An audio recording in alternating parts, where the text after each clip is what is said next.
Depuis la nuit du 16 au 17 juin 2025, le Moyen-Orient est en ébullition. Israël et l'Iran s'échangent des frappes massives, missiles balistiques, drones kamikazes, cyberattaques et même des rumeurs de bombes nucléaires. C'est pas juste un énième épisode de leur rivalité historique, c'est une escalade qui menace de dégénérer en guerre régionale, voire mondiale. Des hôpitaux détruits en Iran, des raffineries en flammes en Israël, des civils en panique des deux côtés, la tension est à son comble. Mais derrière les explosions, il y a aussi une guerre de l'information, avec des fake news et des vidéos truquées qui embrouillent les réseaux sociaux. Comment en est-on arrivé là? Qui tire les ficelles? Et surtout, peut-on encore éviter le pire? Dans cette vidéo, on décortique tout. Notre première partie porte sur l'escalade militaire sans précédent. Le 6 juin 2025, Israël lance une série de frappes aériennes dévastatrices sur Téhéran, Ispahan et Kermanshah, visant, selon Tel Aviv, des sites militaires des gardiens de la Révolution. Mais les dégâts touchent bien au-delà. Un hôpital à Téhéran est pulvérisé, tuant des civils, dont des volontaires de la Croix-Rouge. Une station de télévision publique à Kermanshah est détruite, coûtant la vie à 2 journalistes. Ces attaques, qualifiées par Amnesty International de possible violation du droit humanitaire, provoquent l'indignation en Iran. Quelques heures plus tard, Téhéran riposte avec l'opération Promesse Vraie 3. Des centaines de missiles balistiques et drones kamikazes s'abattent sur Haïfa, Tel Aviv et Glilo. Une raffinerie de pétrole à Haïfa brûle pendant 6 heures, 3 travailleurs périssent. À Glilo, le siège de l'unité de renseignement 8200 est endommagé, révélant des failles dans le mythique dôme de fer. Ces échanges marquent une rupture. La guerre n'est plus seulement verbale, elle est ouverte et brutale. Au cœur du conflit, une autre bataille fait rage, celle de l'information. Une révélation choc secoue Israël. Des équipes d'Al Jazeera, positionnées sur des points stratégiques, auraient filmé en direct des infrastructures critiques comme une centrale électrique près de Haïfa. Ces images, diffusées en temps réel, auraient permis à l'Iran d'ajuster ses frappes pour plus de précision.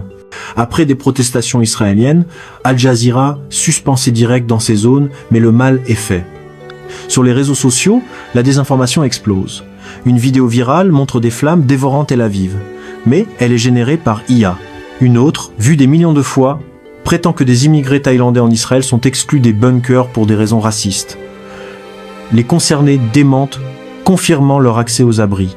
Cette guerre numérique brouille la vérité et attise les tensions. En Iran, la guerre exacerbe les tensions internes. Des milliers de citoyens fuient Téhéran, craignant de nouvelles frappes. Une cyberattaque massive attribuée à Israël paralyse les distributeurs bancaires et provoque une rupture des réseaux d'égouts, inondant les rues de déchets. Dans ce chaos, une voix émerge, une femme anonyme sur les réseaux sociaux appelle à détruire la télévision d'État, accusée de propager la propagande du régime. Quelques heures plus tard, un missile israélien frappe le siège de l'IRIB, bien que la présentatrice visée reprenne l'antenne ailleurs. Plus troublant encore, des vidéos montrent une évasion massive de prisonniers, jusqu'à des milliers, d'une prison iranienne abritant des dissidents. Ces images, non vérifiées, alimentent l'espoir d'une révolte contre le régime des mollahs. Le peuple iranien, coincé entre la guerre et la répression, crie sa colère. Le spectre d'une bombe nucléaire iranienne plane sur le conflit.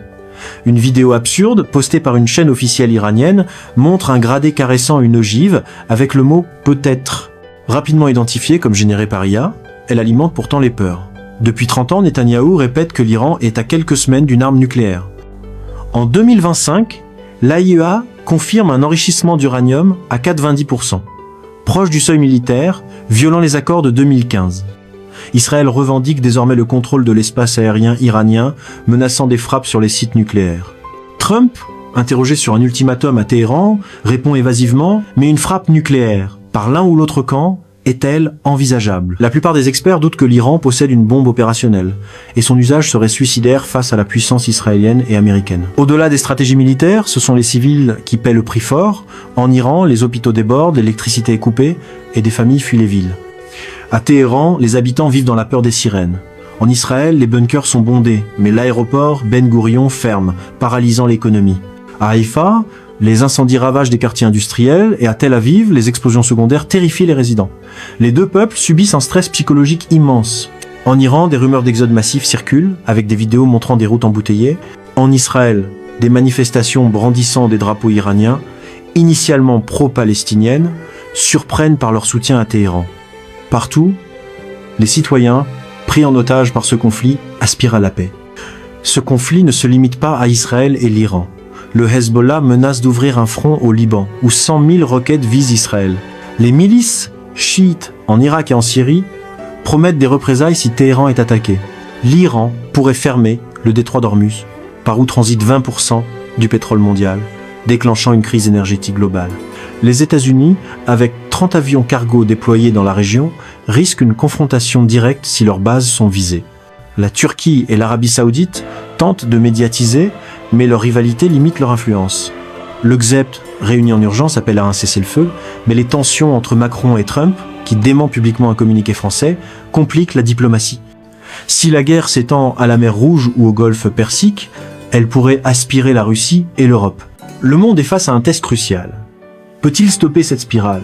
Trump, pressé sur un possible ultimatum à l'Iran, reste vague, mais insiste sur un cessez-le-feu conditionnel à des concessions de Téhéran. Le JET appelle à la désescalade, mais les divisions internes, comme le clash Macron-Trump, affaiblissent son message. La Turquie propose une médiation, mais son soutien passé au Hamas limite sa crédibilité aux yeux d'Israël. L'ONU, paralysée par les vétos russes et chinois, peine à agir. Pendant ce temps, les réseaux sociaux amplifient la propagande. Une vidéo d'Israël en flammes vue des millions de fois est démentie comme fake. Ce conflit n'est pas seulement militaire, c'est une bataille de récits, de technologie où la vérité est la première victime. Le conflit entre Israël et l'Iran en juin 2025 n'est pas qu'une guerre entre deux nations, c'est un test pour le monde. Entre missiles, cyberattaques et fake news, la région vacille au bord du chaos. Les civils, iraniens comme israéliens, payent le prix d'une rivalité géopolitique alimentée par la peur et l'ambition. Une bombe nucléaire? Peu probable, mais la menace suffit à semer la panique. Une guerre régionale? Possible, si la diplomatie échoue. Alors, que faire? Peut-on encore ramener la paix? Ou sommes-nous condamnés à regarder ce fil ténu se briser doucement en attendant que la guerre se propage partout?